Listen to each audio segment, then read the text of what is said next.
너무나 분명한 사실은 중립지대가 없다는 것입니다. 신자는 이긴 자의 종이라고 성경은 말합니다. 방금 기도 언급한 것처럼 기억하십시오. 이 모든 일을 행한 이후에 능히 서기 위함이라. 하나 언급해 드리면 우리의 전 존재에 그리스도의 의를 옷 입고 서이지 아니하면 우리 신앙 모든 것은 무의로 끝날 것입니다. 믿음으로 말미암아 의롭게 되는 것, 율법과 조화된다는 것, 우리 마음이 새로워지고 우리 영이 새로 재창조되어서 율법과 일치된다는 것, 칭의. 이 의롭게 되어서 의를 옷 입고 믿음과 순종으로 의를 지키는 경험을 하는 전신갑주를 입지 아니하면 우리 신앙 모든 것은 인생은 무의로 허사로 끝난다고 분명히 말씀하십니다. 거듭 반복합니다. 심판의 광경을 자주 심사숙고해야 한다. 우리가 무슨 일을 하고 있건 어떤 일을 하고 있건 너무나 분명한 사실은 대속죄일 중에 살고 있다는 것입니다. 하늘의 심판이 진행되고 있다는 사실입니다. 우리의 이름이 하늘 법정에 계류되어서 언제 이름이 불리울지 대장투는 말하죠. 이름이 불리우는 그날. 분명합니다. 우리 이름이 호명되는 그날. 여러 번 말씀드렸죠.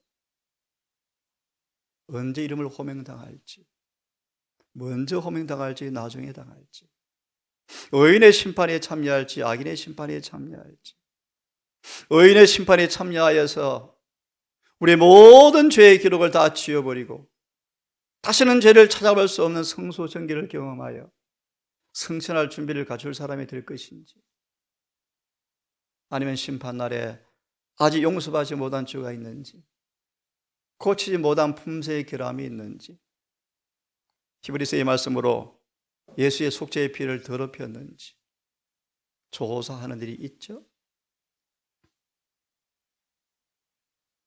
하늘 생명의 책 이름을 둘만한지 치울지. 출애굽기 32장 32절의 말씀 암송하기 쉽죠. 누구든지 내게 범죄하면 내 책에서 이름을 지우리라.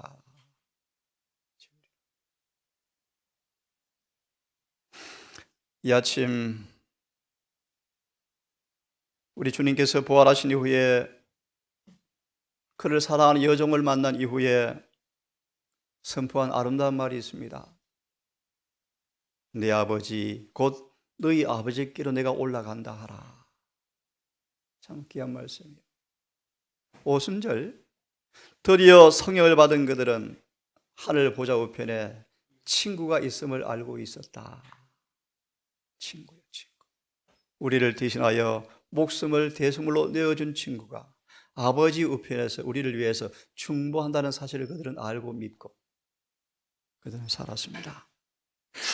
이 아침 로마서 6장 23절을 먼저 보면서 말씀을 드리겠습니다. 어제의 말씀처럼 우리 아버지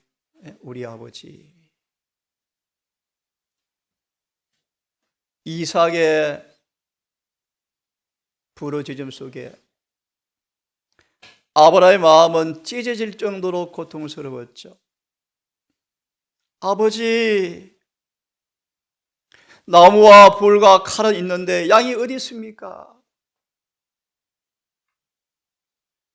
아브라함은 드디어 이삭에게 바로 너가 양이야. 그 다음 말씀이 기가 막혀요. 예, 아버지. 하나님을 위해서 죽는 것이 영광스러운 일이지요.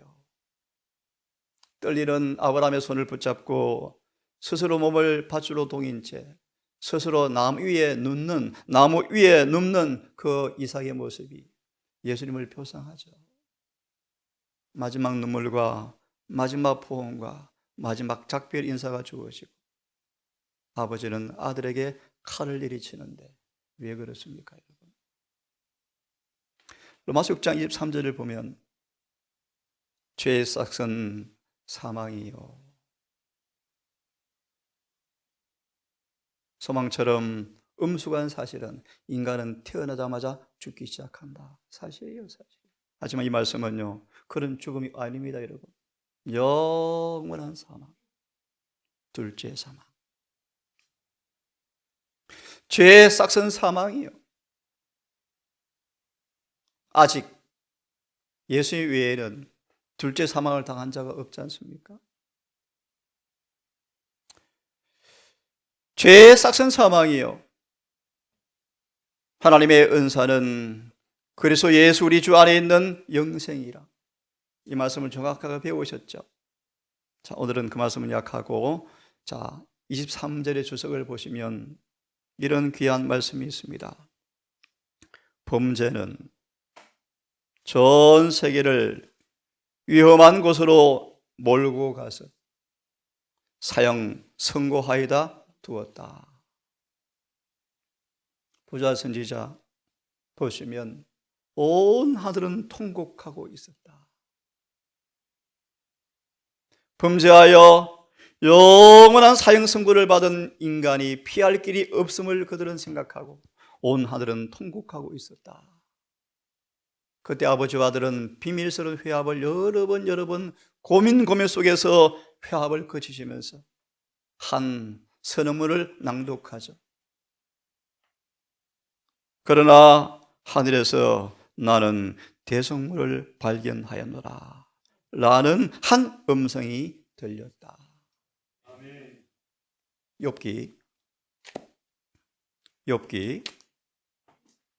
33장 24절 함께 읽으면 좋겠습니다.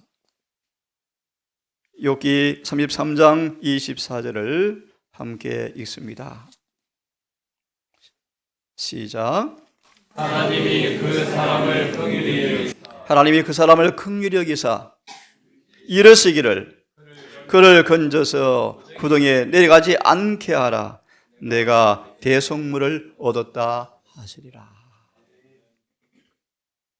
영원한 무적행, 영원한 죽음, 영원한 멸망의 골짜기 구덩이에 빠진 우리를 내려가지 않게 하라.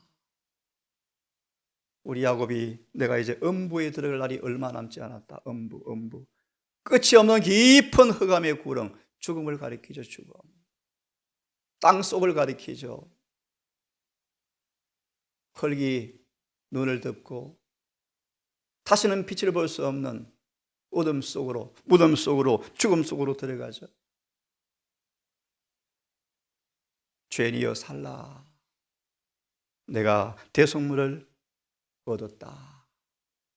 이 말씀을 좀 더 세밀하게 보겠습니다. 창세기 4장을 펴겠습니까?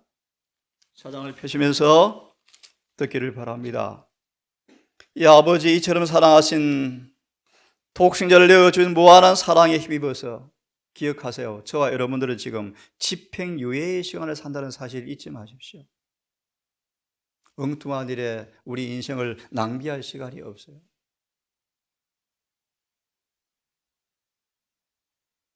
사장 4절을 보시면 아벨이 기쁨으로 양의 첫 새끼, 여러분 공부하셨죠?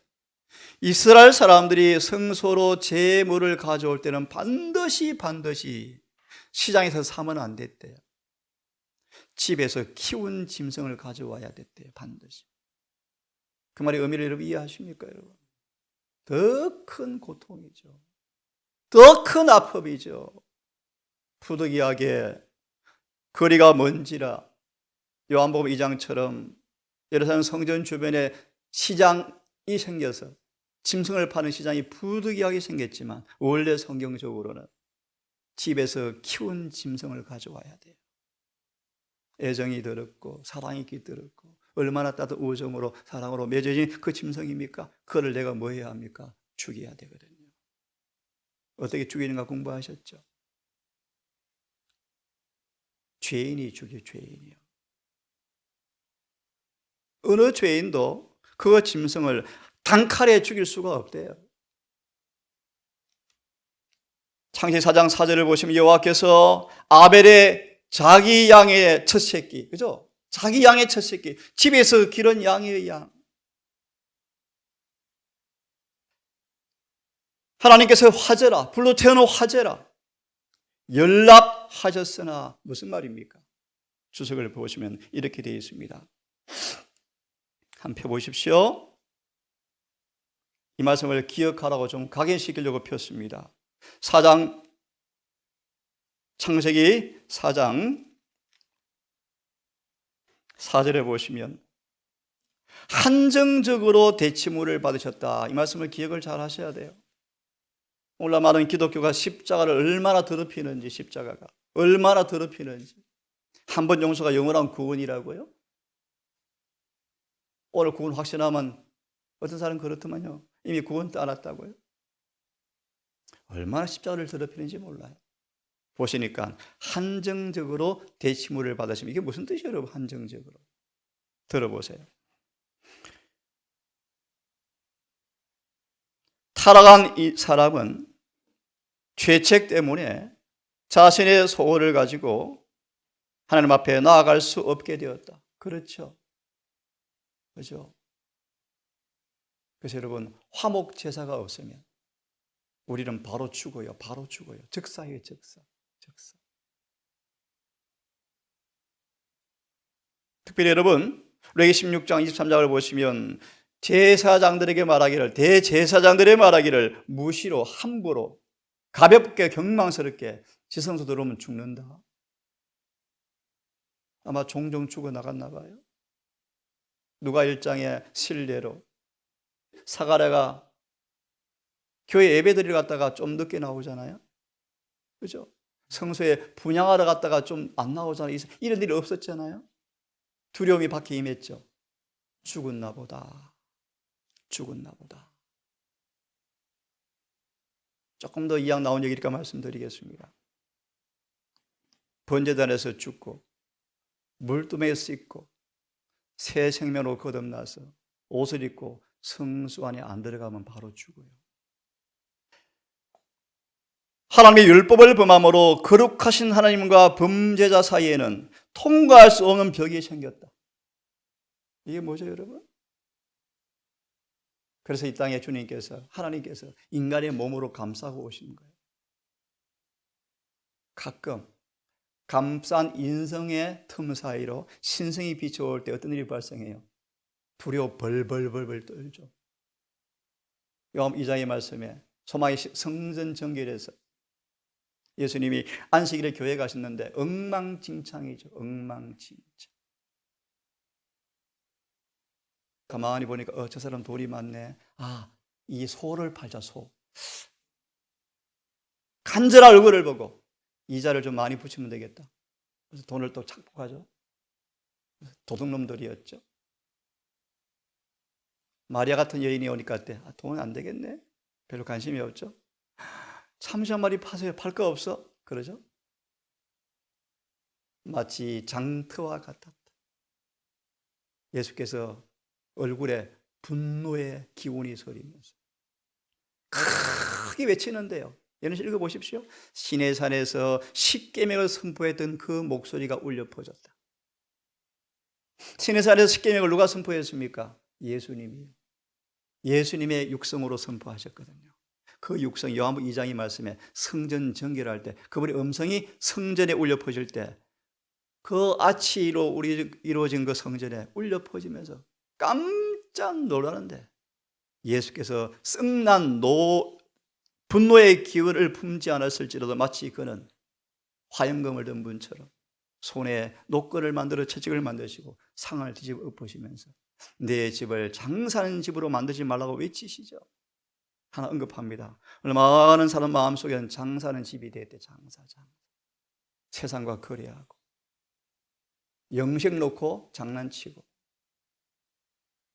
시집가고 장가가고 먹고 마시고 집 짓고 심고 거두고 끝이 없죠. 통과할 수 없는 벽이 생겼다. 이 벽이 엄청나요. 벽. 이 벽을 주님께서 찢으심으로 자신의 목숨을 통하여 찢으심으로 우리가 어디 나가갈 수 있게 되었습니까? 아버지께로요. 자, 보실래요? 죽음의 선고가 대성물 위에 내리도록 한 계획이 수립되었다. 고수의 계획에는 반드시 피 흘림이 있어야 하였으니 인간의 죄의 결과로 죽음이 필연적으로 와야 했기 때문이었다. 어떤 죽음요? 어떤 죽음요? 영원한 죽음. 우리 나사로가 2번 죽죠. 2번. 나사로의 부활은 영원한 부활이 아니었대요.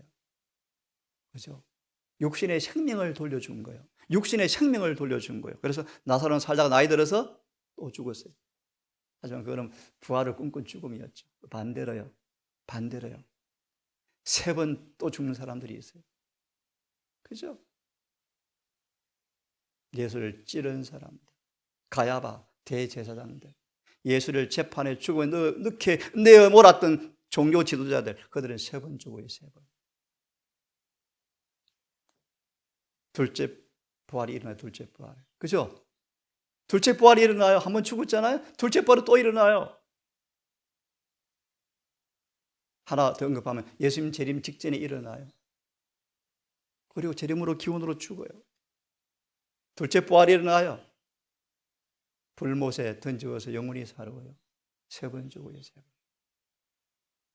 여러분, 죄는 반드시 죽음을 요구해요. 그분의 사랑도 그걸 면제해 주지 않는데요. 우리 그냥 용서받은 게 아니에요. 예수님의 무한한 희생 때문에, 아버지가 이처럼 사랑한 사랑 때문에, 기억하실래요? 한정적으로 대치물을 받아서. 무슨 말인가 보세요. 희생물이 된 짐승들은 그리스도를 예표하는 것이어야 하였다. 죽임을 당한 제물에서 사람은 당분간, 이 말이에요. 당분간, 한정적으로 당분간 내가 정령이 죽으리라 라는 말씀에, 하나님 말씀에 성취를 보아야만 하였다. 잠깐 설명을 드릴까요? 하와가 안 죽네? 먹어도 안 죽네? 왜 안 죽었습니까? 바보처럼 속았죠. 왜 안 죽었습니까? 사단 말이 맞네?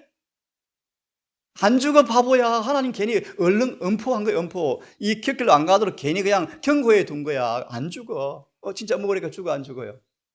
왜 안 죽습니까? 나오지 않습니까? 아담 하와가 범죄하기 전 이미 대치물이 미리 준비되어서 안 죽었죠. 그것도 한정적으로 안 죽었죠. 영원한 사망 면제받지만 하와는 죽습니까? 죽어요. 최초로 죽음을 맛보았죠. 보았나요? 아직도 못 모르는 이 아담과 하와에게, 부부싸움하는 하와에게, 하나님께 대드는 그들에게 착각하죠. 불러서 양을 죽일 때 비로소 하와가 느껴요. 아, 이게 죽는 거야. 이렇게 죽어야 되는 거야. 그때 주님께서 말씀해줘. 내가 그렇게 대신 죽음으로 안 죽게 한 거야 라고 고수의 경륜이 선포되는 순간 이 아담과 하와는 거듭나버려요. 예수 연구해 보세요. 죽도록 충성을 다해버려요. 십자가는 죄의 면죄부가 아니에요. 여러분, 십자가는 죄를 없애버리는 거예요. 죄를 제거하는 거예요. 그래서 이마에 십자가 표가 찍히는 거예요. 요한복음 3장을 빨리 펴세요. 요한복음 3장까지만 하겠습니다.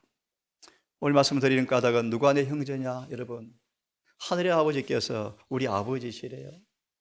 예수님께서 우리 형제래요. 우리 맏형이래요. 그리고 우리 하늘에 가면 세상에 여러분 하늘의 왕족이 된대요. 왕족. 나아가서 지금 저와 여러분들을 한 가족으로 묶으셨어요. 어제 공부하셨죠?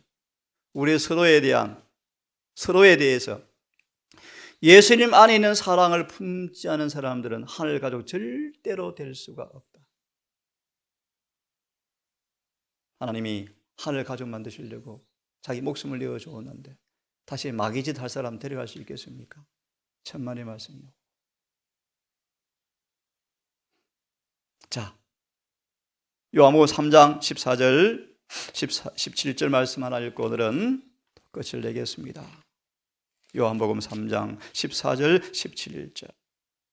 제가 성경을 먼저 읽겠습니다. 해석하면서 읽겠습니다.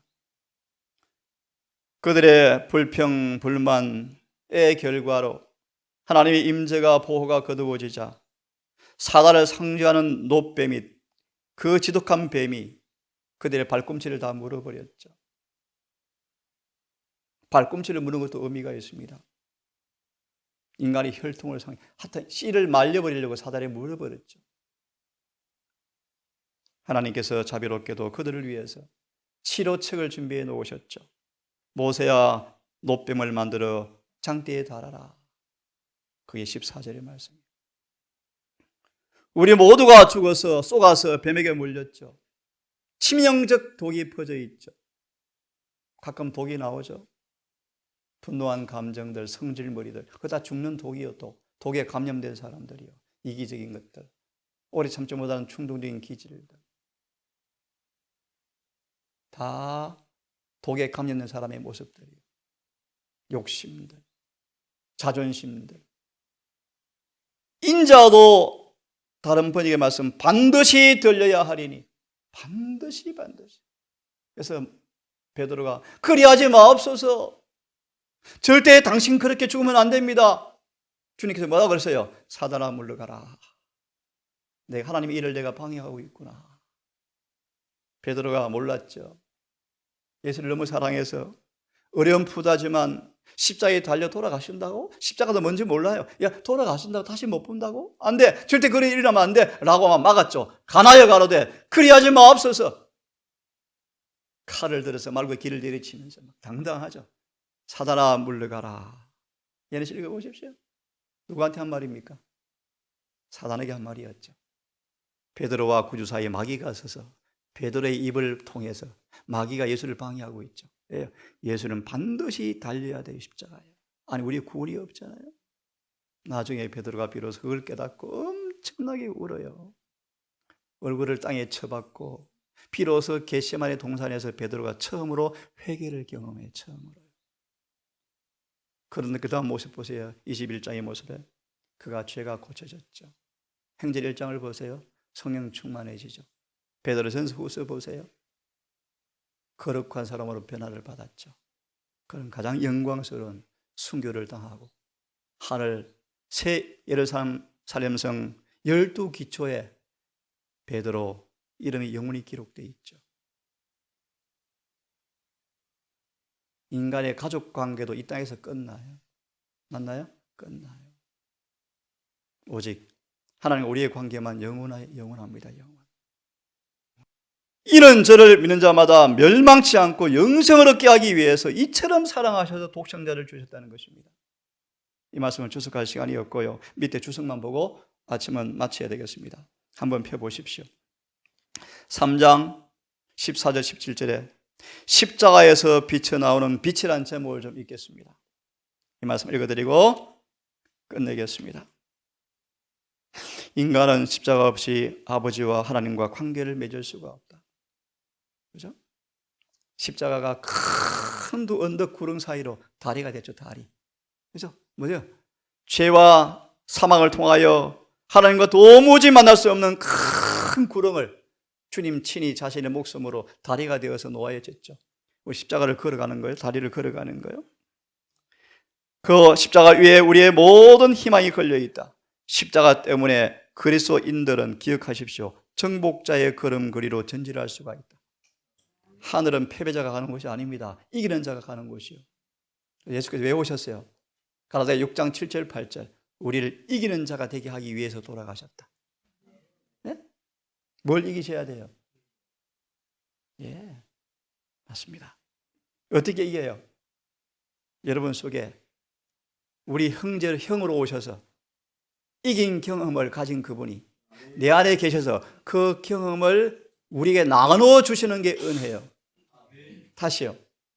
우리 은혜로 구원받아요. 그 말의 의미가 뭔가 잘 들으세요. 인간의 몸으로 오셔서 우리와 똑같은 조건 하에서 모든 시험과 마귀와 죄를 다 이긴 그 예수님이 여러분 속에 계시는 것. 이것이 믿음이에요. 믿음으로 말미암아 주 예수를 너희 속에 계시게 하옵시고. 바울은 너희 속에 계신 그 예수님이 빌립보 1장 6절의 말씀 당신의 뜻을 이루어 줄 텐데 너희는 뭐 하지 말라? 방해만 하지 말라. 그럼 뭐 하라? 골로새 1장 29절의 말씀 나도 순종하노라. 내 안에 계신 예수님께 빌립보 2장 12절처럼 너희 안에 행하시는 하나님의 신이 그분께 자원해서 그분께 순복하라. 성령을 근심시키지 말라. 그리하면 우리 속에 계신 그 예수님께서 30년간 살아본 이긴 그의 승리의 경험을 우리의 것으로 나타나게 하는 것이 은혜 받았다 뜻이요. 이해되셨죠? 그래서 은혜로 구원받는 거예요. 은혜로. 은혜가 충만하면 저대반처럼 마귀를 이겨버려요. 죽음을 이겨요. 사망을 이겨요. 자, 읽습니다. 십자가 위에서 주의 사랑이 빛이 흘러나오기 때문이다. 죄인이 십자가로 가까이 나가서 그 위에서 자기의 구원하기 위해 죽으신 그분을 쳐다볼 때 충만한 기쁨으로 기뻐할 수가 있다. 이는 그의 죄가 용서받았기 때문이다. 죄가 용서받았다. 다시 한번, 여러분 용서받았습니까? 용서가 뭐예요? 날카로운 칼로 회개한 그 죄를 수술해서 잘라냈다 뜻이에요. 잘라낸 자리에 뭐가 돋아야 돼요? 쇠살 돋아야 되겠죠. 그게 뭐예요? 예수의 의가 입혀졌다 뜻이에요. 그것이 용서. 이제 십자가 밑에 무릎을 꿇을 때 인간은 그가 도달할 수 있는 최고의 지점에 이르게 된다. 이게 무슨 말이에요, 여러분? 최고의 지점. 갈라디아 6장 14절의 말씀. 십자가는 정복자 이상의 존재가 되게 한다. 뭐요? 최고의 지점이 뭐요? 완전한 변화를 주어서 하늘 가족 일원의 품성으로 변화시켜버려요. 하나님의 영광에 관한 지식의 빛이 그래서 얼굴에 계시가 되어 있다. 용서의 말씀들은 이렇게 말한다. 살아라, 죄인들이여 살라. 그에 대해 회개는 받으신 바 되었고 내가 대성물을 얻었기 때문이라. 한정적으로 무슨 말인가? 대성물을 드리는 조건으로 안 죽는다 그런 뜻이에요. 여러분 오늘 우리가 왜 삽니까? 예수님 때문에 사는 거예요. 왜 생이 연장되어집니까? 아버지여 조금만 더. 계시록 5장 11절. 사단은 아직 준비되지 못한 사람들을 포획물로 딱 끌어서 한꺼번에 죽이려고 전쟁을 자꾸 충동질한다. 전쟁을. 사단은 지금도 우리를 죽이려고 해요. 주님의 중보가 없이는 우리 안전할 수가 없어요. 오늘도 기억하십시오. 우리 왜 사는지, 뭘 위해 살아야 되는지. 지금은 대속죄일이에요. 생활을 단출하게 하고 줄여서 땅의 것보다 하늘의 것에 전심을 다해야 돼요. 하지만 의무를 등한히 할 수는 없죠. 십자가를 통해서 우리는 하늘에 계신 우리 아버지의 무한하시고 영원한 사랑으로 우리를 사랑하시며 길을 잃은 아이를 동정하는 어머니보다 더 큰 동정심을 가지고 우리를 이끌고 계신다는 것을 알게 된다. 이 빛을 바라보는 사람들은 우리 얼굴 위에 이 비춰주는 그 사랑의 빛을 가지고 흑암 중에 있는 사람들 앞에 이 빛을 반사하고 하기 위해서 나아가야 한다. 여러분 오늘 드린 요지가 뭔가 하면요, 우리 아버지가 우리를 어떻게 사랑하시는지, 우리가 어떤 존재인지 오늘 잊지 마시고 무한한 아버지의 사랑을 통하여 독생자를 준 그 하나님께서 우리에게 말씀하십니다. 내가 너희 아버지요. 예수께서 너는 우리의 형제다, 나의 형제다 라고 말씀하십니다. 오늘도 이 사실 잊지 마시고 왕같은 제사장의 모습으로 사시게 되기를 바랍니다. 자비하신 우리 아버지, 이 아버지라라는 이름 속에 담긴 의미를 온 마음은 절절히 느끼고 깨닫고 우리 자아가 송두리째 숨겨져 버리고 자존심은 뿌리째 뽑혀나가 버리고 로마서 7장 7절 9절 바울의 경험처럼 새 사람으로 거듭나 버리는, 죽도록 주님께 충성해 버리는 그런 사랑의 능력을, 그런 아버지와 아들의 사랑을 경험하는 행복한 구원 얻은 자가 되고 싶습니다. 오늘 한 날도 그 일을 위해서 믿음으로 주님과 교제하며 성령과 교감하며 기도로 호흡하며 이 한 날 우리의 걸음을 인도해 주셔서 이 한 날도 주님을 아버지를 깊이 아는 지식 가운데 이루어지는 은혜의 충만함이 우리 모두에게 머물게 해 주시오기를 예수님 이름으로 기도합니다.